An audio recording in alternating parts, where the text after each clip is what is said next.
வணக்கம் நண்பா, நான் தான் கேட்குறீங்களா? எப்படி இருக்கீங்க? நல்லா இருப்பீங்க நம்புறேன். நண்பா, நம்ம இன்னைக்கான வீடியோவில் என்ன பார்க்க போகிறோம் பார்த்தீங்கன்னா, ஒரு சின்ன ஒரு கிளிப் தாங்க நம்ம vlog மாதிரி எடுக்க போகிறோங்க. என்னென்னு பார்த்தீங்கன்னா, ஒரு ஃபீட்பேக் தாங்க நம்ம கொடுக்க போகிறோம் இந்த வீடியோவில். ஏன்னா நம்ம ஆல்ரெடி நம்ம ஒரு லாஸ்ட் ரைடு ஒன்று அடிச்சிருந்தாங்க. அதாவது பெரிய அதாவது நம்ம அதர் ஸ்டேட்லேயே போய் ரைடு பண்ணியிருந்தாங்க.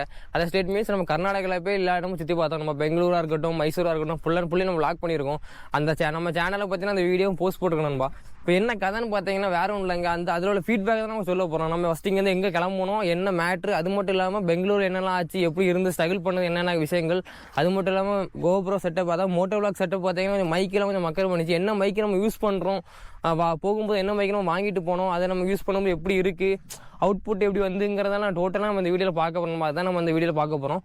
ஸோ அதுக்காகவே பார்த்தீங்கன்னா கிட்டத்தட்ட நல்ல ஒரு பிளேஸாக சூஸ் பண்ணி நம்ம கன்னியாகுமரி மாவட்டத்தில் நல்ல ஒரு பிளேஸாக சூஸ் பண்ணி, அதாவது நம்ம கன்னியாகுமரி பைபாஸ்லேருந்து நம்ம திருநெல்வேலி போகக்கூடிய பைபாஸ் தாங்க நல்ல ஒரு பிளேஸாக சூஸ் பண்ணி நம்ம ரெக்கார்ட் பண்ண ஆரம்பிச்சிருக்கோம். ஸோ நம்ம இந்த விளாகில் நம்ம இந்த வீடியோ தாங்க பார்க்க போகிறோம். ஃபர்ஸ்ட் ஆஃப் ஆல் நம்ம பார்த்தீங்கன்னா நம்ம இப்போ கிட்டத்தட்ட கன்னியாகுமரி தான் நம்ம கிளம்பணும். அதாவது நம்ம அதர் ஸ்டேட், அதாவது கர்நாடகா ஸ்டேட்டுக்கு நம்ம கன்னியாகுமரி தான் நம்ம கிளம்பணும். கன்னியாகுமரிலேருந்து கிளம்பி கிட்டத்தட்ட போய் சேரக்கே ஒரு நாள் ஃபுல்லாக ஆகிட்டுங்க. இப்போ என்ன கான்செப்ட் படி பார்த்தீங்கன்னா ஈவினிங் அப்புறம் தாங்க கிளம்பணும். அதாவது நம்ம கன்னியாகுமரியிலேருந்து நம்ம பெங்களூர் போகிறதுக்காண்டி ஈவினிங் தான் கிளம்பணும். ஏன்னு பார்த்தீங்கன்னா நம்ம ஃப்ரெண்ட்ஸ் தான் சொன்னாங்க கொஞ்சம் நைட் ரைடு அடிப்போம்பா அப்படின்னாங்க. நான் சொன்னேன் வேண்டாண்டா, சொன்னால் கேளுங்க, கொஞ்சம் புரிஞ்சுக்கோங்க. நைட் ரைட்லாம் போனால் கொஞ்சம் கஷ்டம், அங்கே போய் நம்ம ஸ்ட்ரகிள் ஆகிரும். ரொம்பலாம் நம்மளால் அது இது பண்ண முடியாது. ரொம்ப டோட்டலாகவே கொலாப்ஸ் ஆகிரும், நம்ம ரொட்டீன் சிஸ்டமே கொலாப்ஸ் ஆகிரும் நண்பா. அதனால வேண்டாம்னு சொன்னேன், பயவுலையில் கேட்க மாட்டேன்றாங்க. அதனால இப்போ என்னாச்சும் பார்த்தீங்கன்னா நம்ம ஈவினிங் கிளம்பி கன்னியாகுமரிலேருந்து கிளம்பி நேராக நம்ம எங்கே போனோம் பார்த்தீங்கன்னா பெங்களூர் போனாங்க. அது நம்ம மார்னிங் போய் சேர மாதிரி ஆகிட்டோம். மார்னிங் மத்தியானத்துக்குள்ளே போய் சேர மாதிரி ஆகிட்டுங்க.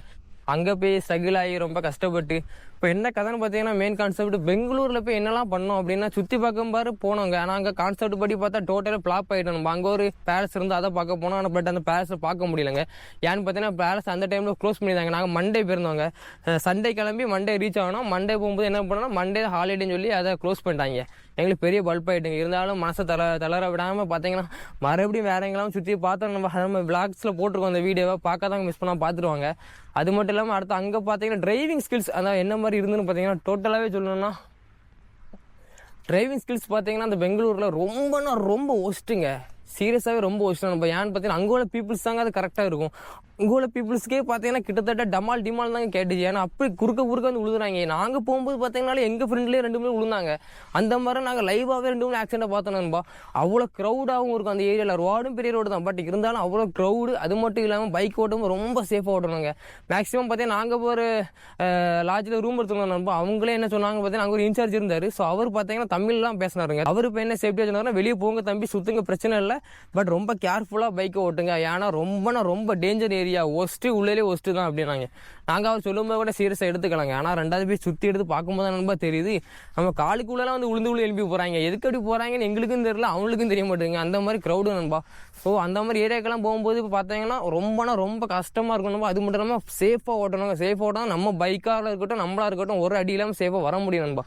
அதனால் பெங்களூர் போகும்போது கொஞ்சம் ஒஸ்ட்டாகி தாங்க இருந்தோம். அடுத்து பெங்களூர்லேருந்து நெக்ஸ்ட் நம்ம எங்கே கிளம்பணும் பார்த்தீங்கன்னா அதுவும் மறுபடியும் ஈவினிங் தான் கிளம்பணும். ஈவினிங் கிளம்பி மைசூர் போகிறோம் நண்பா. மைசூர் நம்ம அன்டைமில் போய் சேர்ந்தவங்க, நைட்டு அன்டைமில் தாங்க போய் சேர்ந்தவங்க ரூம் எடுத்துருந்தோம். மார்னிங் எழும்பி மறுபடியும் நம்ம மைசூர் பேலஸ் அங்கே 2 மூணு ஏரியாக்கெல்லாம் பார்த்துருந்தோம். அந்த வீடியோவும் நம்ம சேனலில் போட்டுருந்தோம், அதுவும் மிஸ் பண்ணாமல் பார்த்துருவாங்க. அங்கே எப்படின்னு பார்த்தீங்கன்னா மைசூரை சொல்லணும்னு பார்த்தீங்கன்னா மைசூரை பொறுத்த வரைக்கும் பார்த்தீங்கன்னா பிளேஸ் எல்லாம் பக்காவாக இருந்தது நண்பா. அதுக்கெல்லாம் ஒரு பஞ்சம் கிடையாது. ஏன்னு பார்த்தீங்கன்னா சுத்தமாக நீட் அண்ட் க்ளீனாக இருந்தது அந்த மைசூர் பிளேஸ் பார்த்தீங்கன்னா. அது மட்டும் நாங்கள் நல்லா என்ஜாய் பண்ணோம் மைசூரில். அந்த கிளைமேட்டாக இருக்கட்டும், மைசூர் பிளேஸாக இருக்கட்டும், அந்த ஏரியா நேச்சர் எல்லாமே பார்த்தீங்கன்னா சூப்பராக இருந்துங்க. நல்லா என்ஜாய் பண்ணோம். நம்ம ஃப்ரெண்ட்ஸ் எல்லாம் நல்லா என்ஜாய் பண்ணோம். ஸோ மைசூரும் ரொம்ப ஒருத்து தாங்க. மைசூர் போனால் ரொம்ப ஒருத்து நண்பா. அங்கேருந்து நம்ம கிளம்பி நெக்ஸ்ட்டாக கோவை வந்தோங்க. ஏன்னா டேரெக்டாக நம்ம திருவாங்க கன்னியாகுமரி வர முடியாத காரணத்தால கோவை வந்தோம். கோவை வந்துட்டு கோவையிலையும் அப்படி 2 மூணு இடத்த பார்த்தோம். ஏற்கனவே நம்ம கோவை போயிருந்தோம். ஸோ அந்த வீடியோ நம்ம லாக்ஸில் இருக்குது. மைசூர் போன வீடியோ நம்ம லாக்ஸில் இருக்கணும். அதுவும் முக்கியமாக பாருங்கள்.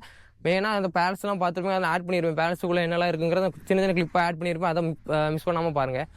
அப்புறம் பார்த்தீங்கன்னா நம்ம அங்கேருந்து கிளம்பி கோவை வந்தோம். கோயம்புத்தூர்லேருந்து மறுபடியும் அங்கே ஒன்றே ஸ்டே பண்ணி அங்கேருந்து மறுபடியும் கிளம்பி நம்ம நேரம் அங்கே வரோம். கன்னியாகுமரி வந்தோம் நண்பா. இதுதான் நம்ம ரைடு.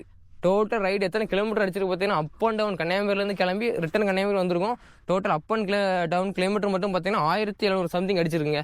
1700 கிலோமீட்டர்ஸ் மட்டுமே நமக்கு அடிச்சிருக்கு நம்ம பைக் மட்டுமே. அவ்வளோதான் ஓட்டிருக்கோம் நண்பா. ஆனால் ரைடை பொறுத்தவரைக்கும் பார்த்தீங்கன்னா தரமாக இருந்துங்க. ஒருத்தா இருந்தேன் நண்பா. நல்லா என்ஜாய் பண்ணோம். 3-4 days சம்திங் ஆச்சுங்க ரைடுக்கு. அது மட்டும் இல்லாமல் என்ன மேட்ருன்னு பார்த்தீங்கன்னா பெங்களூரில் இருந்து நம்ம மைசூர் போகிற ரூட்டில் 2 டோல்கேட் வந்துங்க.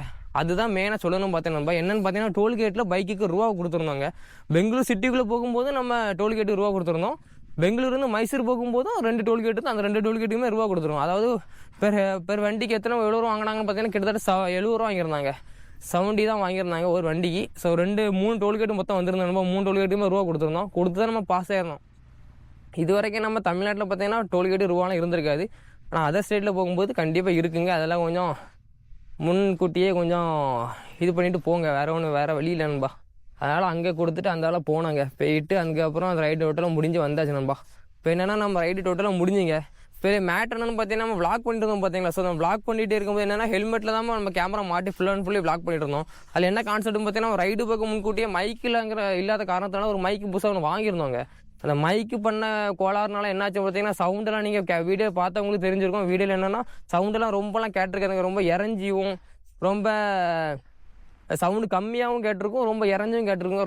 ரொம்ப எனக்கே அது என்னடா இப்படி ஆகிட்டு மைக்கு காரணம் சொல்லி ரொம்ப சொதப்பிட்டுங்க மைக்கு. இந்த செட்டப்பில் பார்த்தீங்கன்னா மைக்கு டோட்டலாகவே அவுட் ஆகிட்டு. என்ன மைக்கு நம்ம யூஸ் பண்ணியிருந்தேங்கிறத நான் காணிக்க போகிறேங்க. மேக்ஸிமம் உங்களுக்கு தெரிஞ்சிருக்கும் நண்பா அந்த மைக்கு. ஸோ இந்த மண்டேயை பார்த்துருப்பீங்க. இந்த மண்டே பார்த்தாலே உங்களுக்கு மேக்ஸிமம் தெரியுங்க. போயா மைக்கு தாங்க. போயாவில் M1ங்கிற ஒரு மைக்கு தான் நம்ம வாங்கியிருந்தோம்.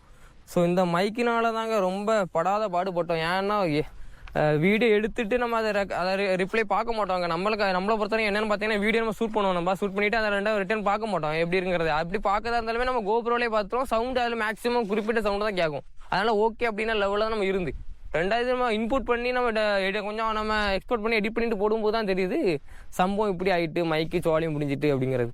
அது இல்லாமல் மெயின் கான்செப்ட் என்னென்னு பார்த்தீங்கன்னா அந்த மைக்கில் உள்ள ஒரு சின்ன ஒரு செல் பேட்டரி மாதிரி ஒன்று வருங்க.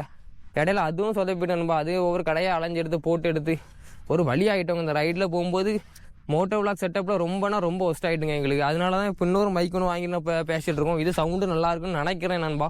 இது என்னென்னா இந்த மாதிரி வராதுங்க. நார்மல் ஒயர்டு டைப் தான். நான் போண்டானா ஹெட்செட் குதிச்சிருப்பீங்களா அதே மாதிரி ஒரு டேரெக்டாக ஒயர்டு டைப் தான். இந்த மாதிரி செல் போட்டு யூஸ் பண்ணுறதா இருக்க வாய்ப்பே இல்லைங்க. பேட்டரி போட்டு யூஸ் பண்ணக்கூடிய மைக் இல்லை நண்பா. அதனால் பார்த்தீங்கன்னா டோட்டலாகவே இந்த மோட்டோ விளாகில் பார்த்தீங்கன்னா கிட்டத்தட்ட மைக்கில் கொஞ்சம் ஒஸ்ட் ஆகிட்டு. இப்போ யாராக இருந்தாலும் சரி இருந்தாங்க, நீங்கள் லாங் ட்ரைவ் எங்கே போனாலுமே மோட்டோ செட்டப்பில் கொஞ்சம் பிளாக் பண்ணிட்டு போகிறீங்க, யூடியூபர் அந்த மாதிரி போகிறீங்கன்னா மேக்ஸிமம் என்ன பொறுத்தவரை என்னென்னு பார்த்தீங்கன்னா நல்ல மைக் ஒன்று வாங்கிடுங்க. மைக்கு மட்டும் இல்லாமல் முக்கியமாக கோபுர பேட்டரி ஒன்று வாங்கிடுங்கன்பா. அது முக்கியமாக இம்பார்ட்டன்ட். எக்ஸ்ட்ரா ஒரு பேட்டரி பேக்கப் வைக்கிறது ரொம்ப நல்லது. இவ்வளோ தாங்க என்னை பொறுத்தவரைக்கும் மோட்டோ விளாகில் நான் கொஞ்சம் புரிஞ்சுக்கிட்டு இருந்தேன் ரைடில். இது என்ன மாடல்னு பார்த்தீங்கன்னா போயால M1 டைப் மாடல் நண்பா. இந்த மாதிரி மைக்கை நம்ம யூஸ் பண்ணி நமக்கு தான் கொஞ்சம் ஃப்ளாப் ஆகிட்டுங்க. பட் வேறு நிறைய பேர் யூஸ் பண்ணி யூடியூப் சேனலில் வீடியோ போட்டிருப்பீங்க. அவங்களுக்கு எப்படி இருந்தீங்க ஃபீட்பேக் நம்ம சேனலில் கமெண்ட்டில் மறக்காமல் இந்த வீடியோவில் போடுங்க நண்பா. ஏன்னு பார்த்தீங்கன்னா நமக்கு தாங்க அந்த மைக் டோட்டலாகவே சொதப்பிட்டு. நெக்ஸ்ட்டு வேறு யாராவது யூஸ் பண்ணி சப்போஸ் அவங்களுக்கு கொஞ்சம் ஒர்த்தாக இருந்திருக்கலாம் நண்பா. அப்படி யாருக்கா ஒர்த்தாக இருந்தோம்னா நம்ம கமெண்ட்டில் சொல்லிட்டு போங்க நண்பா, பார்த்துக்கிறேன்.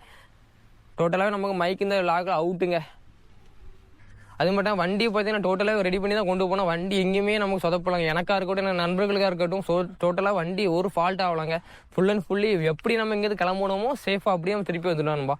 ரைடை பொறுத்த வரைக்கும் மேக்ஸிமம் பார்த்தீங்கன்னா அதர் ஸ்டேட்டு போகும்போது கொஞ்சம் கேஷ்னா ரூபா கையில் வச்சுடுங்க நண்பா. கூகுள் பேயில் இருக்கிறது தவிர்த்து கொஞ்சம் கேஷ் வச்சுடுங்க. ஏன்னு பார்த்தீங்கன்னா நாங்கள் மைசூர்லேருந்து கோவை வரும்போது சத்தியமங்கலம் ரூட்டில் ஒரு ஃபாரஸ்ட் ஏரியாவில் தாங்க நம்ம ஸ்டே பண்ணியிருந்தோம். அங்கெல்லாம் ஜிபேயில் சில இடத்துல டவர் இல்லை, ஒர்க் ஆகலாம் நம்ம. அதனால் என்ன கான்செப்ட் பார்த்தீங்கன்னா கையில் கேஷ் இருந்தனாலும் தப்பிச்சு கொடுத்தோங்க. இல்லைனா அது ஒன்றுமே பண்ணியிருக்க முடியாது. ஸோ அதனால் முடிஞ்ச வரைக்கும் கொஞ்சம் கேஷ் வந்து கையில் வச்சு எங்கே போகிறதுனாலும் போங்க. அவ்வளோ அந்த குயிக்கான ஃபீட்பேக்கை நான் உங்களுக்கு இப்போ நான் ஷேர் பண்ணியிருப்பேன். அது உங்களுக்கு இருந்து பொறுமையாக கேட்டிருக்கீங்க. ரொம்ப நன்றி நண்பர்களே. இப்போ என்னென்னு கான்செப்ட் பார்த்தீங்கன்னா இனி நெக்ஸ்ட் ரைடு ஒன்று வருங்க. அது போக தான் நம்ம சேனலுமே பார்க்க போகிறோம். இப்போதைக்கு இப்போ நம்ம போன லாஸ்ட்டு, அதாவது இப்போ நம்ம போன கர்நாடகா ட்ரிப்புங்கிறத டோட்டலாக முடிஞ்சதுப்பா. முக்கியமான வீடியோலாம் நம்ம சேனலில் போட்டிருக்கோம், மிஸ் பண்ணாமல் பார்த்துருவாங்க. இதுக்கப்புறம் என்ன கதைன்னு பார்த்தீங்கன்னா நெக்ஸ்ட் ஒரு பெரிய ரைடு தாங்க அடிக்க போகிறோம். அது இனிமேல் போக வீடியோவில் பார்க்கலாங்க. முக்கியமாக நம்ம சேனலை சப்ஸ்கிரைப் பண்ணி பெல் ஐக்கன் தட்டி வச்சு பாருங்கன்பா. இனி வர வீடியோவில் பார்க்கலாம். நன்றி, வணக்கம்.